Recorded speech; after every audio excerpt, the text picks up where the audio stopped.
Hello बच्चों, आज पढ़ेंगे हम फिजिक्स का chapter electric potential and capacitance.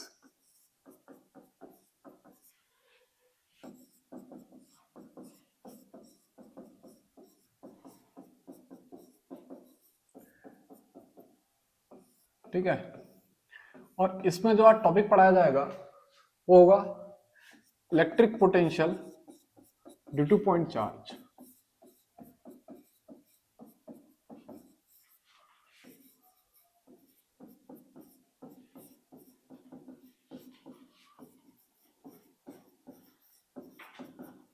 जो हेडिंग का नाम क्या है? Electric potential due two point charge. ठीक है। तो सबसे पहले मैं क्या करूंगा, एक पॉइंट चार्ज को लेट करूंगा। तो बच्चों मैं एक लाइन लिखता हूं, कंसिडर अ पॉइंट चार्ज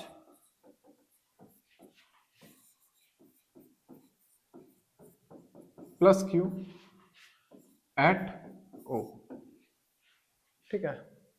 तो बच्चों इस ओ पॉइंट पे मैं एक प्लस क्यू चार्ज लेट कर लेता हूं। मेरे को क्या करना है, इस प्लस क्यू चार्ज से आर डिस्टेंस दूर एक पॉइंट पी है और यहां पर वो क्या निकालना है, इलेक्ट्रिक पोटेंशियल। तो मैं क्या लिखता हूं, we will find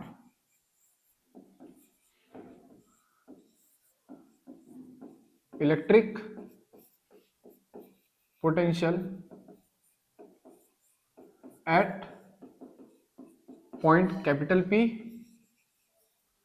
due to charge plus Q. इस चार्ज की वजह से इस P पॉइंट पे क्या निकालूंगा मैं, इलेक्ट्रिक पोटेंशियल। तो बच्चों सबसे पहले क्या करूंगा, इस P पॉइंट पे इलेक्ट्रिक पोटेंशियल की डेफिनेशन देता हूं। ठीक है। तो देखना बच्चों, इस P पॉइंट पे जो इलेक्ट्रिक पोटेंशियल होगा उसकी डेफिनेशन क्या होगी,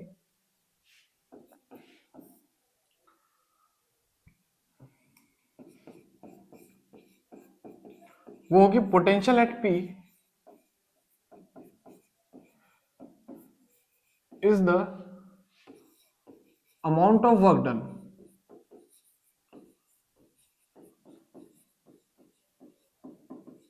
in bringing +1 coulomb from infinity to point P। और याद रखना ये जो वर्क डन होगा विदाउट एक्सेलरेशन होगा।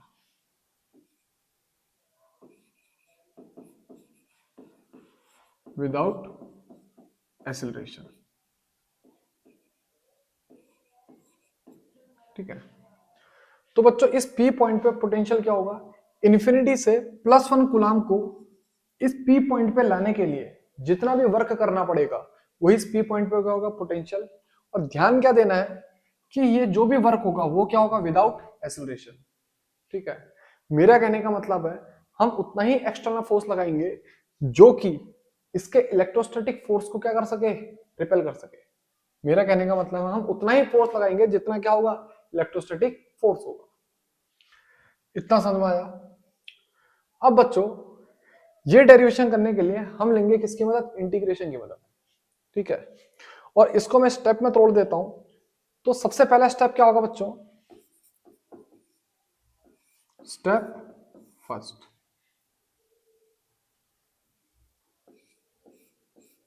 पहले एक चार्ज प्लस क्यू को मैं हल्की सी डिस्टेंस dx मूव करवाता हूं। कैसे बच्चों, यहां पर को एक चार्ज ले लो प्लस स्मॉल क्यू। ठीक है। ये जो चार्ज होगा बच्चों कौन सा चार्ज होगा, टेस्ट चार्ज होगा। ठीक है। तो मैं लिख लेता हूं यहां पर को टेस्ट चार्ज।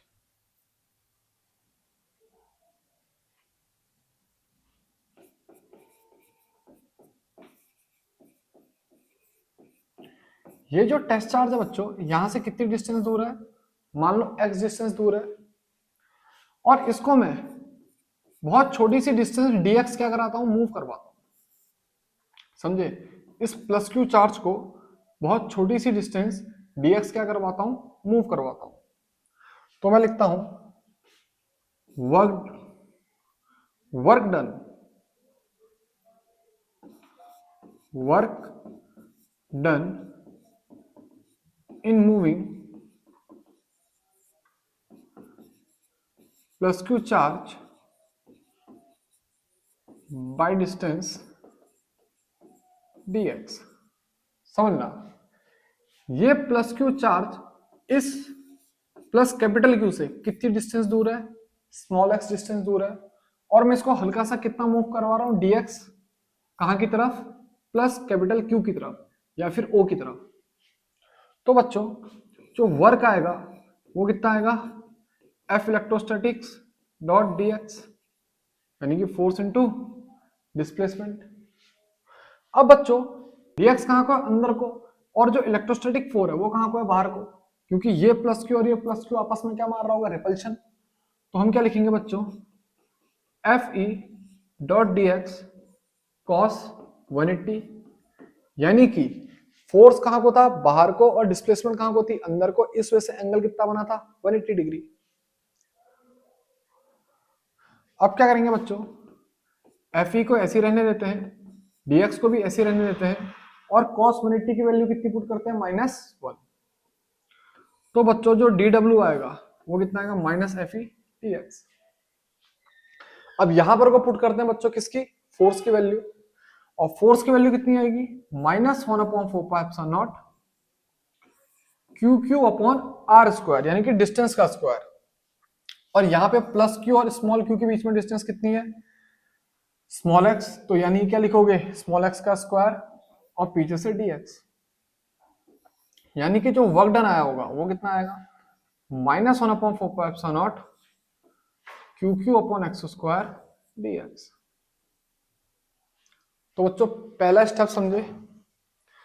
अब इसके बाद बच्चों बात करेंगे स्टेप सेकंड की।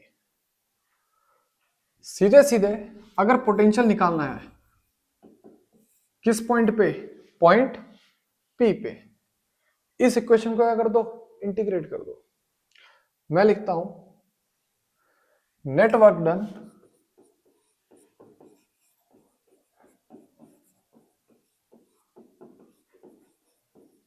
इन moving plus Q charge from infinity to point P. और पॉइंट पी कहां पर होगा बच्चों, distance small r. Point P कहां पर होगा, डिस्टेंस स्मॉल आर कहां से, कैपिटल क्यू से, ठीक है। अब इसके बाद तो बच्चों नेटवर्क निकालने के लिए हम इसको क्या कर देंगे, इंटीग्रेट कर देंगे, यानी कि integration of D W equal to integration of -1/4πε0 Q Q upon X square D X. इतना समझ में आया। अब देखना बच्चों हम कहां से लेकर आ रहे हैं, इन्फिनिटी से, किस पॉइंट पे लेकर आ रहे हैं, पी पॉइंट पे। तो पी पॉइंट की डिस्टेंस कितनी है, आर। तो हमने लिमिट ली बच्चों इन्फिनिटी से आर तक का, और जो वर्क आएगा उसकी लिमिट कहां से आएगी, 0 से डब्ल्यू तक का। अब बच्चों डी डब्ल्यू का इंटीग्रेशन कितना आएगा, ऑब्वियसली डब्ल्यू, और इसकी जो लिमिट होगी क्या होगी, 0 से डब्ल्यू। अब बच्चों यहां पर जो जो कॉमन पार्ट है उसको बाहर ले लेते हैं। क्या क्या कॉमन है, एक तो -1/4πε0 कॉमन है, और साथ में क्यू क्यू भी कॉमन है, यानी कि कैपिटल क्यू और स्मॉल क्यू भी कॉमन है। अंदर कितना बचेगा, इन्फिनिटी से आर, तो इंटीग्रेशन क्या लिखूंगा, इन्फिनिटी से आर 1/x² dx। इतना समझ में आया। तो बच्चों इसमें क्या करेंगे, पहले upper limit minus lower limit put कर लेते हैं और इसे इंटीग्रेट कर लेते हैं, यानी कि -QQ/4πε0 को तो ऐसे लिखो, इंटीग्रेशन इंफिनिटी से आर भी ऐसे लिखो। बच्चों ये क्या 1/x², तो इसे क्या पुट करेंगे, x⁻² dx। इतना समझ में आया। अब बच्चों ये क्या आ जाएगा, W इक्वल टू -QQ/4πε0। बच्चों x⁻² का इंटीग्रेशन कितना होगा, x⁻² + 1 अपॉन -2 + 1, और इसकी जो लिमिट आएगी बच्चों कहां से आएगी, इन्फिनिटी से आर तक का। अब बच्चों देखना, बच्चों इस W को तो ऐसे लिखो, और माइनस क्यू क्यू अपॉन 4π को भी ऐसे लिखो। बच्चों ये कितना आएगा, x की पावर -1 अपॉन -1, और लिमिट कहां से आएगी बच्चों, इन्फिनिटी से r। इतना समझ में आया। अब बच्चों इस माइनस को बाहर ले लेते हैं, तो ये माइनस और ये माइनस मल्टीप्लाई होकर कितना हो जाएगा प्लस, तो मैं क्या लिखता हूँ क्यू क्यू अपॉन 4π0। समझ गए होगे बच्चों, मैंने क्या करा, इस माइनस को और इस माइनस को मल्टीप्लाई कर दिया, ठीक है। तो अंदर क्या बचेगा बच्चों, ब्रैकेट में x की पावर -1 और लिमिट इन्फिनिटी से r। बच्चों क्यू क्यू को ऐसे लिखते हैं, 4π0 भी ऐसे लिखते हैं। बच्चों इसे क्या पुट करेंगे, r की पावर -1 माइनस इन्फिनिटी की पावर -1, यानी कि बच्चों क्यू क्यू अपॉन 4π0 तो ऐसे ही आएगा, r की पावर -1 की वैल्यू कितनी होगी, 1 अपॉन r, और माइनस इन्फिनिटी की पावर -1 का मतलब क्या होगा, 1 अपॉन इन्फिनिटी। समझे बच्चों क्या करा, x की वैल्यू एक बार r पुट करी, x की वैल्यू एक बार इन्फिनिटी पुट करी, और फिर इसे जो r की पावर -1 थी इसको 1 अपॉन r लिखा, फिर जो इन्फिनिटी की पावर -1 थी इसको 1 अपॉन इन्फिनिटी लिखा। अब बच्चों 1 अपॉन इन्फिनिटी तो सीधे सीधे कितना होगा, 0। तो जो वर्क बचेगा सिर्फ कितना बचेगा, क्यू क्यू अपॉन 4π0 r। बच्चों स्टेप सेकंड समझ में आया, स्टेप सेकंड समझ में आया। अब इसके बाद एक लास्ट स्टेप, वो क्या होगा, स्टेप नंबर 3।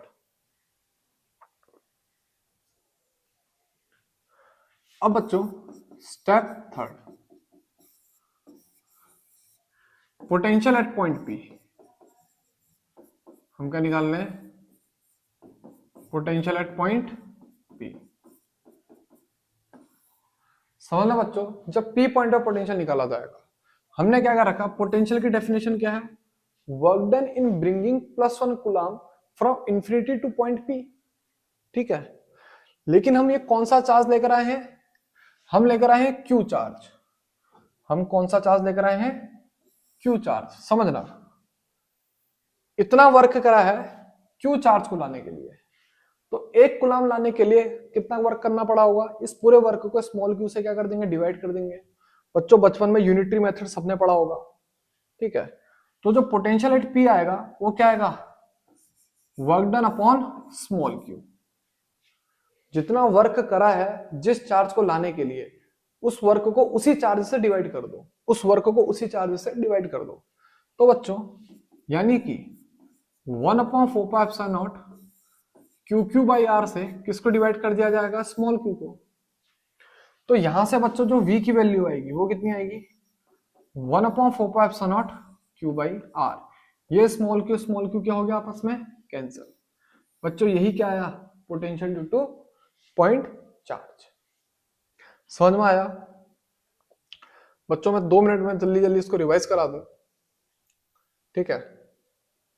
देखो हम क्या कर रहे थे, एक पॉइंट ले रहे थे P, और इस पॉइंट पे हमको पोटेंशियल निकालना था, किसकी मदद से, इस Q की मदद से, ठीक है। तो सबसे पहले क्या करेंगे, हम एक +Q चार्ज को इससे x डिस्टेंस दूर देंगे, और इसको हल्का सा डिस्प्लेसमेंट करवाएंगे, कितना, dx।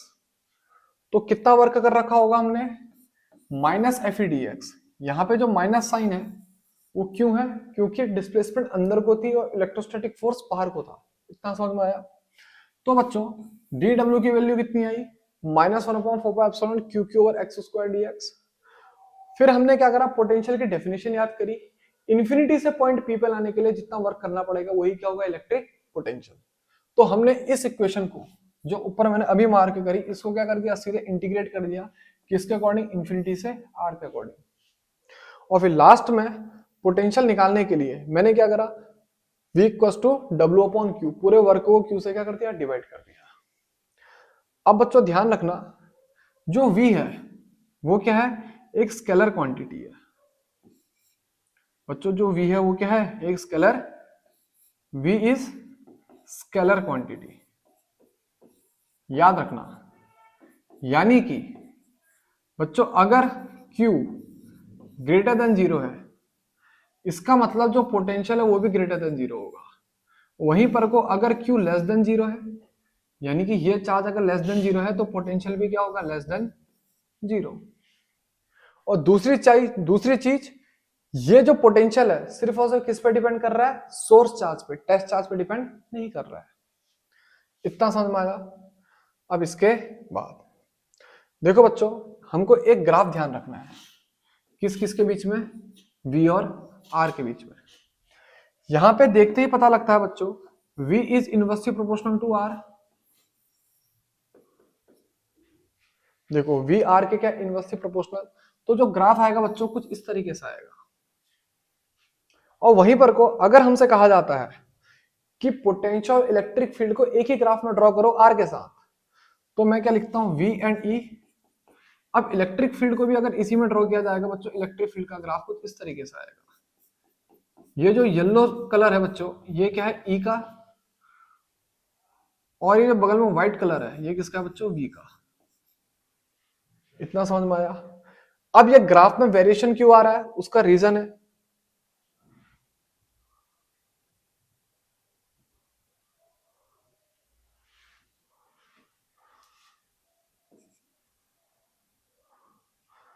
बच्चों रीजन क्या है, जो E था, समझना, ये V और E में डिफरेंस क्यों आ रहा है, क्योंकि रीजन है बच्चों, E तो इनवर्सली प्रोपोर्शनल है किसके, R के स्क्वायर के। वहीं पर को जो V है वो इनवर्सली प्रोपोर्शनल है किसके, सिर्फ R के। इतना समझ में आया। तो बच्चों potential due two point charge पे इतना ही ध्यान देना है। इतना समझ में आया। अब इसके बाद बच्चों एक चीज और ध्यान पे पढ़ते हैं आज, ठीक है, आज एक टॉपिक और पढ़ते हैं, वो क्या है बच्चों, सुपरपोजिशन प्रिंसिपल।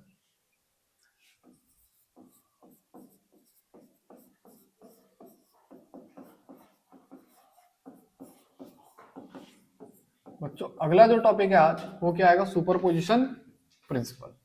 ठीक है, देखो बच्चों सुपरपोजिशन प्रिंसिपल कहता क्या है, अगर हमको इस पॉइंट O पे नेट पोटेंशियल निकालना है ड्यू टू मल्टीपल चार्जेस, जैसे एक चार्ज बच्चों Q है यहां पर को है, एक चार्ज बच्चों Q भी यहां पर को है, एक चार्ज बच्चों QC यहां पर को है, ठीक है, ऐसे एक चार्ज QN यहां पर को है। एक काम करो, इसको ABC ना लेके 1 2 3 लेट कर लो, ठीक है। मेरा कहने का मतलब है, यहाँ पर को Q1 चार्ज है, यहाँ पर को Q2 चार्ज है, यहाँ पर को Q3 चार्ज है, और यहाँ पर को कोई NH चार्ज QN है। इतना समझ में आया बच्चों। तो जो नेट पोटेंशियल एट O होगा वो इन सबके इंडिविजुअल पोटेंशियल का सम होगा। मैं लिखता हूं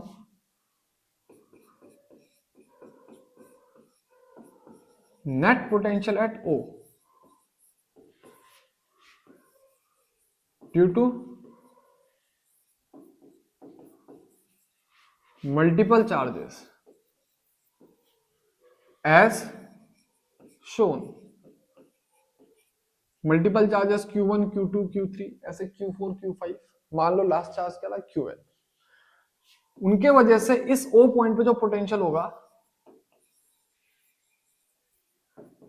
is equal to algebraic sum of potential due to individual charge।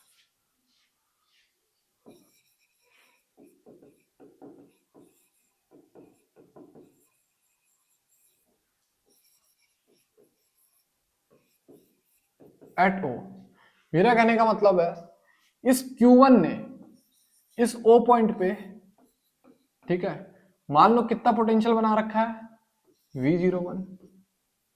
इस Q1 ने O पॉइंट पे कितना पोटेंशियल बना रखा है V01।